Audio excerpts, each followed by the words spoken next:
Thank you for joining me as I continue my examination of the book Answering Islam by Norman Geisler and Abdul Saleeb from my atheist perspective. In this video, we're going to conclude the first part of the book by covering chapters 5 and 6.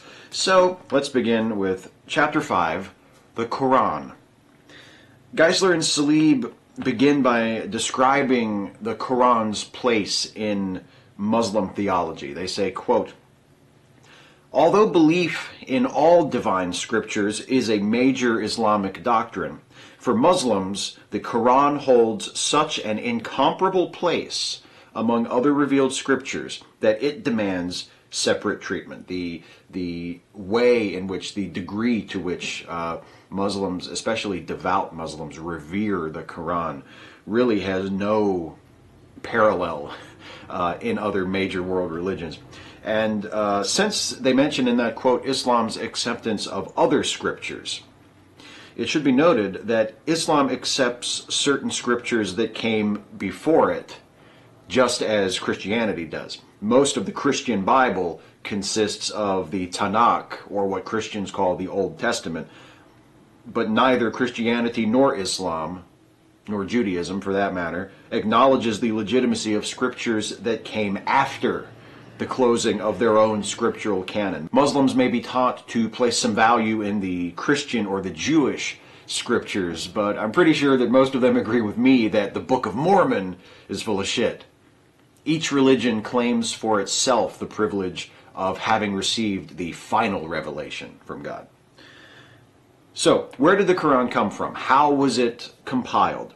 Though Muhammad was the prophet to whom God's message was revealed, he never wrote any of his revelations down. He just transmitted them through speech to his followers.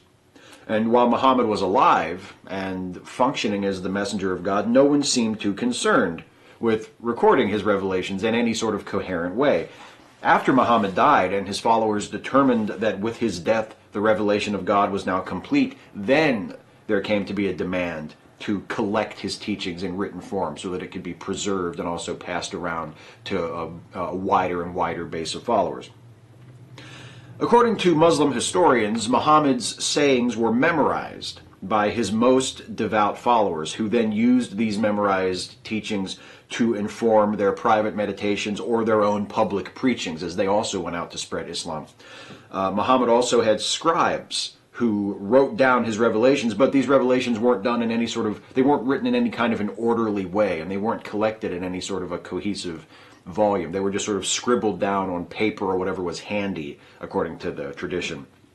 So then a year after Muhammad's death, following a big battle where many of the Hufaz, which means the people who had memorized the recited Quran, the oral Quran that Muhammad had given, many of these people were killed. And Umar, who was a great Muslim leader who eventually became the second caliph, asked that Muhammad's sayings be collected in writing so that they could be preserved, so that if all of the Hufaz were somehow killed or scattered, that the teachings of the Quran would not be lost. So one of Muhammad's secretaries, Zayd ibn Thabit, was appointed to do this job, and he collected what we now know as the Quran, the written Quran, from the bits of Muhammad's sayings that had been scribbled down by the scribes, and also from what the surviving Hufaz could tell him from what they had memorized. So that's where the Quran came from. And then years after that, when various Muslim communities were found to be using slightly different versions of the Quran, Zayd ibn Thabit was again charged with compiling a Quran. This time he created a revised, definitive version of the Quran so that they could eliminate any division or any doctrinal confusion among Muslims. So from that point forward, there would be one and only one acceptable version of the Quran. And this version was called the Uthmanic version, after the caliph who was in charge at the time that it was compiled, Uthman. And that became the standard version of the Quran, and that is the Quran that exists today. And Geisler and Saleeb note that despite the existence of this pretty plausible account of the origin of the Quran, many Muslims also believe that the Quran was arranged under the direct supervision of Muhammad and the angel Gabriel, which that just isn't true. The angel Gabriel is an angel, and Muhammad was dead before the Quran was ever compiled, but it's nonetheless a popular belief that it was compiled under Muhammad's direct supervision. And this belief strikes me as similar to the vague, soft-focused version of the origin of the Bible that is usually favored by Christians, especially preachers when they're speaking to the congregation. Even those like Norman Geisler who know better, who are educated enough on the subject to know how complicated and messy the creation of what we now call the Bible, the modern Bible, was, prefer to avoid discussing it in detail in front of the flock, instead encouraging Christians to think of the Bible as having emerged in its present form directly from the pens of Moses, the prophets Matthew, Mark, Luke, John, and Paul. And this makes sense from a religious perspective. The more you know about the actual history of the religious texts, where they came from, how they changed, the external forces that influenced them and shaped them into their modern forms, the more difficult it is to see them as pure and perfect and divinely inspired. The arrangement of the Quran is unusual by Western standards. The chapters, or surahs, are arranged in order mostly by length, from longest to shortest, not chronologically or according to subject, and this can make it difficult to date when certain chapters might have originated simply by referring to the text itself, since a surah's placement in the Quranic text has no bearing on when Muhammad may have said it. One of the ways in which historians and scholars do attempt to date the various chapters of the Quran is by analyzing and comparing the literary styles. And the literary style of the Quran changes throughout the text, shifting between prose and poetry, though it is usually thought to be consistent with being the work of a single person. Criticisms of the arrangement of the Quran or the literary style of the Quran aren't of interest to many Orthodox Muslims, since the perfection and the beauty of the Quran are essentially mandated by their understanding of their faith. Discussion of the qualities of the Quran is limited because the Quran's declared to be perfect by definition. And there again is that attempt to discourage followers, Muslims in this case, from thinking about their holy books with any degree of sophistication. Don't critique it. Don't wonder about where it came from. Don't worry about any of that. This is the Word of God, and it's perfect, and that's all you need to know. Geisler and Saleeb turn to the themes of the Quran. Western scholars classify the Quran chronologically, and they divide it into four main categories. There is early, mid, and late Meccan, and then there is Medinan. Those are the four categories that the Quran is divided into. And for their purposes, Geisler and Saleeb say that they will refer to the Meccan verses as belonging to two categories only, early and late Meccan, rather than early, mid, and late, because apparently the task of dividing where that mid section comes in is quite technical and just not suited to their purpose. Dominant themes throughout the Meccan periods are warnings and calls to reform and declarations of the oneness and the transcendence of God. These earlier surahs are simple in concept, and they avoid directly attacking other religions. The later Meccan surahs become much more aggressive in tone, reflecting Muhammad's reaction to being rejected by pagans in Mecca. The later Meccan surahs also spend more time attempting to present evidence for the existence of God and the truth of Muhammad's revelation. The Medinan period is the most clearly defined and the most widely accepted of the periods of the Quran. And stylistically and in terms of content, the verses that originate from the Medinan period stand out from the rest because they are largely devoted to institutional matters. This is where we see all of the fundamentals laid out for what later becomes Islamic law and Islamic politics, culture, ethics. All of these things that sort of define a typically Muslim culture come mostly from the verses that originated during Muhammad's Medinan period.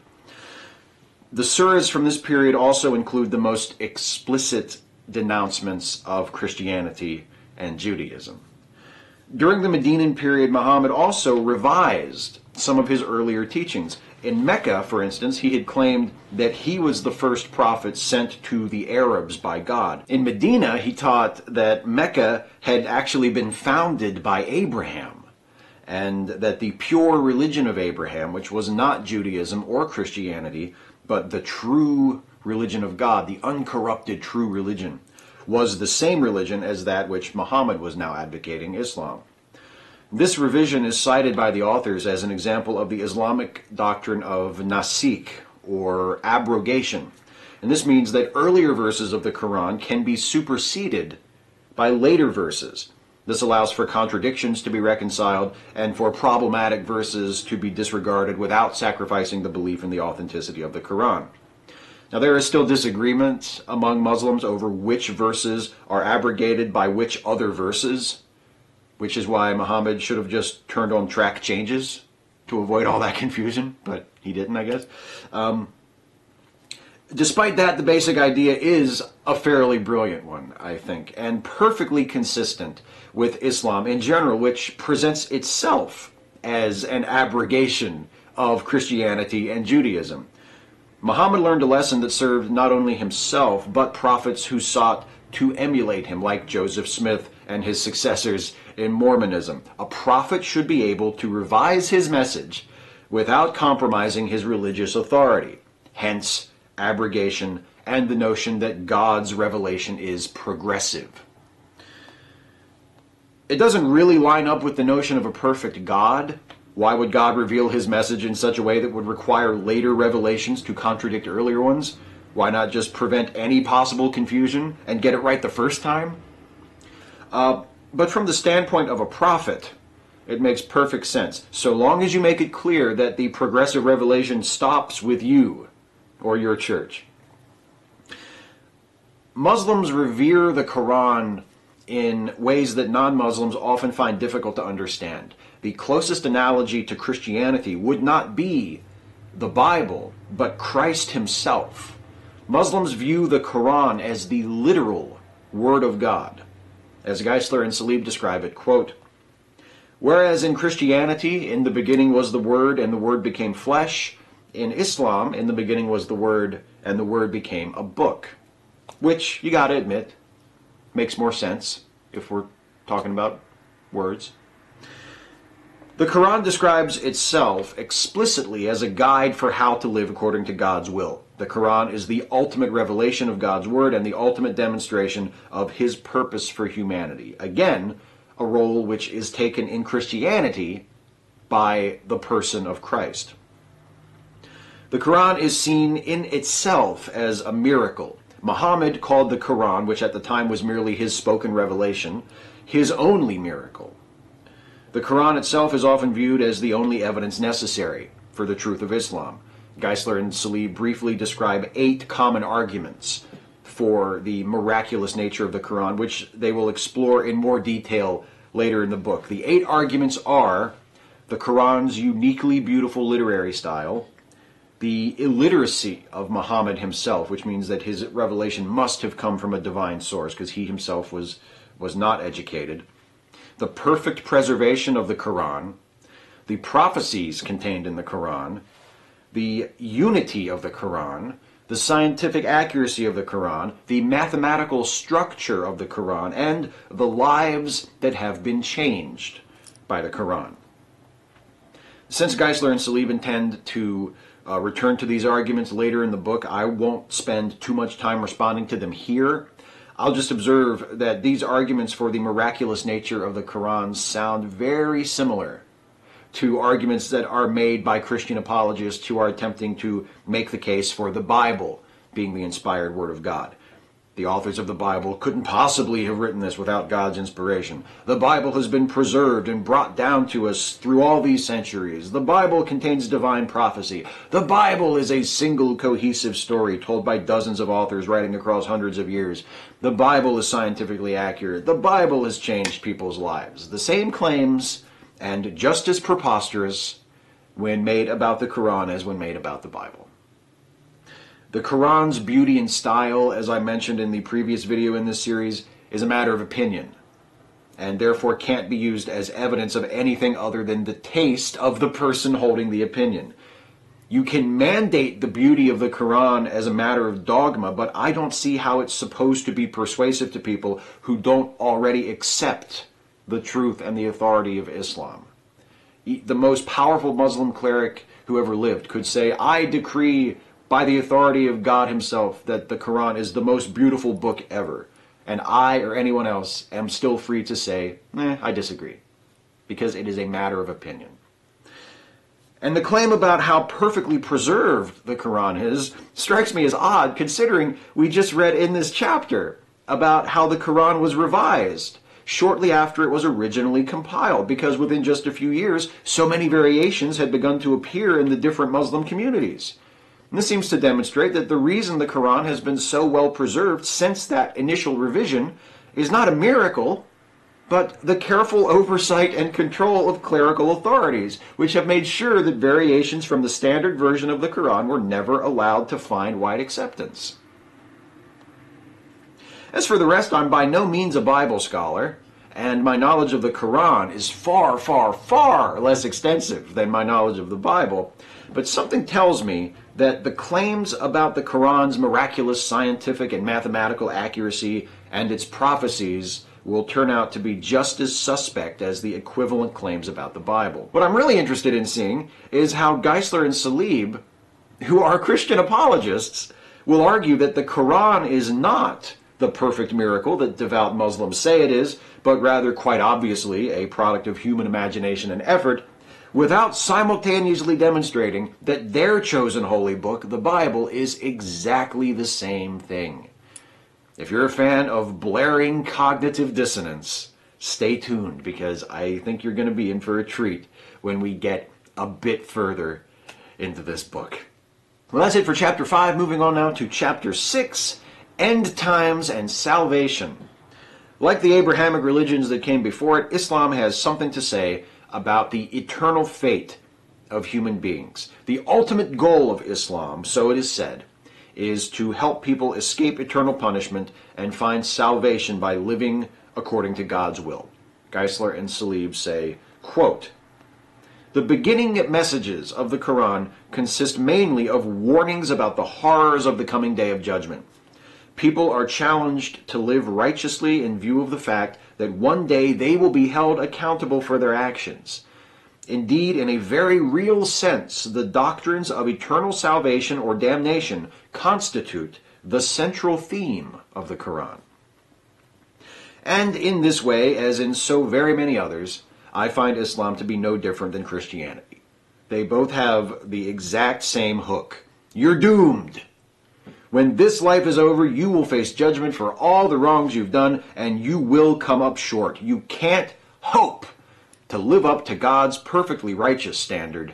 But wait, if you listen to me, because I carry a message from God, you see, and live how I tell you, and support who I tell you to, support and kill who I tell you to kill, and say the right prayers, and dress the right way, and give me as much of your money and your labor as I ask of you, then you can escape that punishment.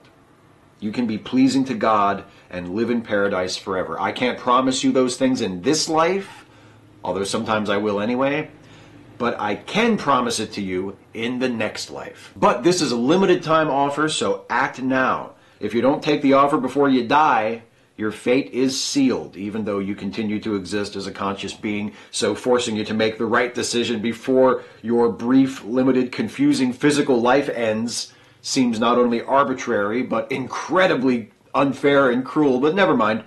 You want to go to heaven or not? Tick-tock. Let's go.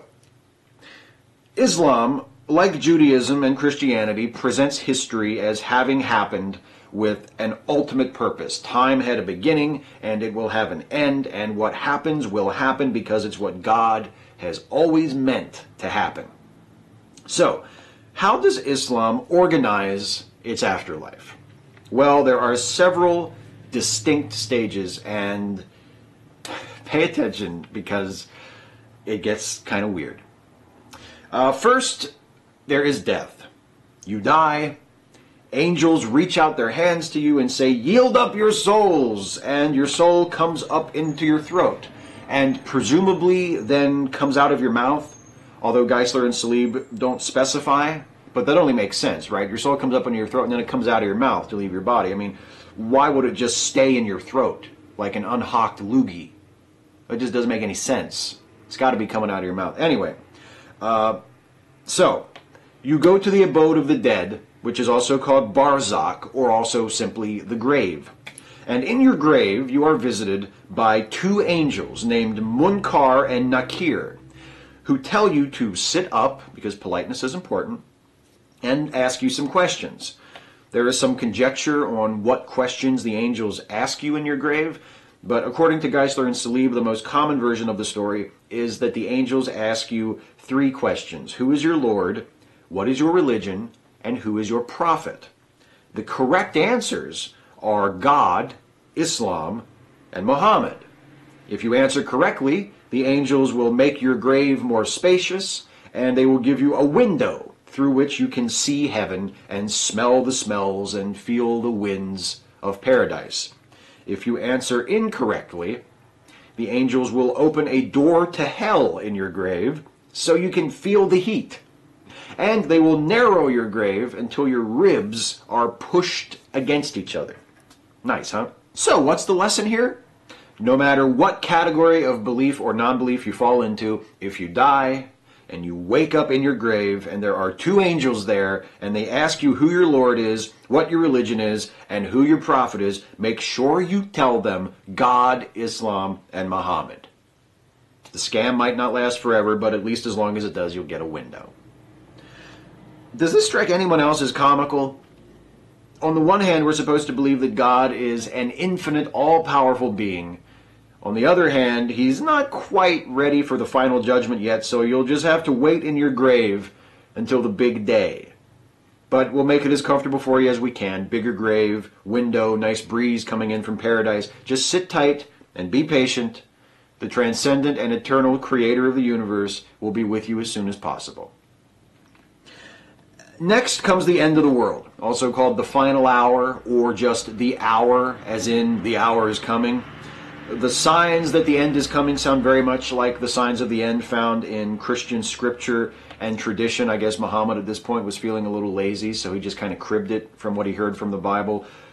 Seas boiling, mountains vanishing, stars falling from the sky, the sun going out. That's when you know that the end is getting pretty close, when the stars fall from the sky and the sun goes out. Speaking of similarities to Christianity, there's also a traditional Muslim belief in the coming of the Antichrist and in the second coming of Christ, who will destroy the Antichrist. Boy, Muhammad was getting, I mean, maybe he had a paper due the next day and he was looking over on John the Revelator's desk and just was like, oh, okay. I mean, he did supposedly go up to heaven. Maybe he cribbed some notes. I don't know. So the Qur'an, like the Bible, in addition to referring to the Antichrist and the second coming of Christ, it also refers to the coming of Gog and Magog, and just like the Bible, it's incredibly vague as to what Gog and Magog actually are. Whatever they are, they're going to come to Earth, or they're going to do something important around the same time as the Antichrist is running around messing with everybody, and Christ comes back to get rid of the Antichrist. Then the angels start blowing trumpets, and the dead are resurrected from their graves. Some believe that before the resurrection, everything, including the angels, will die. Every living thing in the entire universe will die. The only thing that will still be alive will be God. And this is done supposedly to glorify God, to glorify the oneness of God. But glorify it to who? Everybody's going to be dead. God's just going to glorify it to himself. Maybe God just wants a few minutes of peace and quiet before he goes on with it. He's like, I just need a few minutes to myself. Everybody's dead. There. And then he resurrects everybody. And then everyone who has died since the very beginning will be resurrected in recreated bodies and gathered before the throne of God. And then they'll just sort of hang around there for a while. Like a long while. Between 1,000 years and 50,000 years, depending on who you ask. During this time, the unbelievers will be terrified and crying over their imminent damnation, while the faithful will be getting encouragement and pats on the backs from the angels, going, hey, don't worry, you guys are doing great. Finally, everyone will be commanded to bow in adoration, even though you can't command genuine adoration, but whatever. And then it's time for the day of accounting. On this day, your good deeds are weighed against your bad deeds on a scale, And if your good deeds are heavier than your bad deeds, then you get into heaven. Congratulations. If you make it across the bridge over hell, that is. Yeah, there's a bridge that God stretches out over the pit of hell. It's a bridge that is as thin as the blade of a sword, as hot as coals, and everyone has to walk across it. And if you're one of the faithful, you'll make it across and you'll get into heaven, it is said. And if you're an unbeliever, then you'll fall off and you'll plummet into hell. Now remember, this happens after the bit with the scales. So by the time you get to the bridge, you know whether you made it into heaven or not. You already know whether you're going to make it across the bridge or fall into the pit. And I was talking about this with someone yesterday, and they had a really good point. Why do the scales at all? If you're going to do the bridge, just have the bridge be the test for whether the righteous make it into heaven or the unrighteous fall into hell. Just skip the scale bit altogether. It's redundant. It's a double beat. See, this is why these prophets need proofreaders. They need editors. They need someone to say, Muhammad, the scale thing and the sword thing, the bridge over hell. You don't need both. The bridge over hell, the sword, the burning coals, the people crossing and plummeting to their damnation or reaching the other side to get to heaven. Like that's really great. That's a great image. That's powerful drama. That's going to have people on the edge of their seats. So just skip the scale bit. Just leave that out.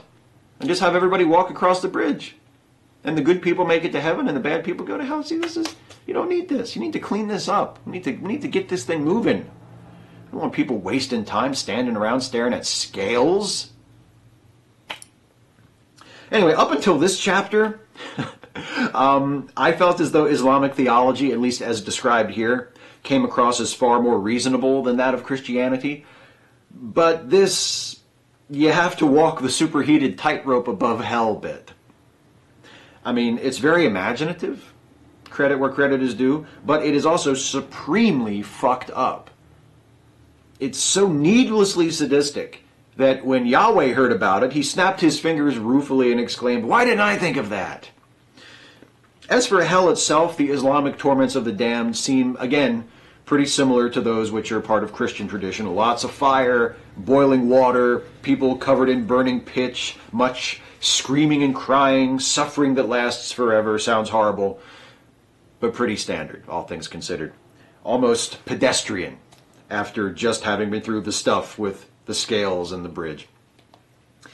Heaven, also called the Gardens of Felicity, is a place of eternal pleasure, where you can have your heart's desire, including the companionship of beautiful, chaste young women. Because heaven is for cis-hetero men, as we all know. There are women there, also cis-hetero, presumably, but they're only there to serve the men. Just a reminder, if you needed one, that organized religion, and especially the Abrahamic variety, is the most misogynistic thing we humans have ever come up with. It's worth noting, as Geisler and Saleeb do, to their credit, that many modern Muslims interpret these descriptions of both hell and heaven as symbolic. And it's also a common belief among modern Muslims, apparently, that the punishment of hell might not last forever, but only as long as God wills it to last. Which sounds better until you remember that this is the same God who made people walk across a red-hot sword bridge, which makes his judgment regarding what constitutes sufficient punishment extremely suspect, to me at least. So, you want to avoid hell? You want to get into heaven? You need two things to attain salvation in Islam: faith and action. You must believe in Islam, in the one true God, in Muhammad as his prophet, and in the Qur'an. And you must also live according to that belief. Faith by itself is not enough. The 5 pillars are all actions. Declare your faith, pray, give to charity, fast, make a pilgrimage to Mecca. These are things you must do in order to be a good Muslim. Faith is not enough. James 2:17, anyone? Is salvation open to non-Muslims? This, as so many other such questions, is open to debate. Many modern Muslims agree that a good person who does good works in life can attain salvation whether they are followers of Islam or not. Others point to verses in the Qur'an that seem to make acceptance of Muhammad as the true and final prophet a necessary condition to salvation, which would eliminate non-Muslims from consideration. And also remember the unforgivable sin of shirk, which is denying the oneness and uniqueness of God, which under many interpretations includes atheism and the Christian doctrine of the Trinity. So, can non-Muslims attain salvation and make it into heaven?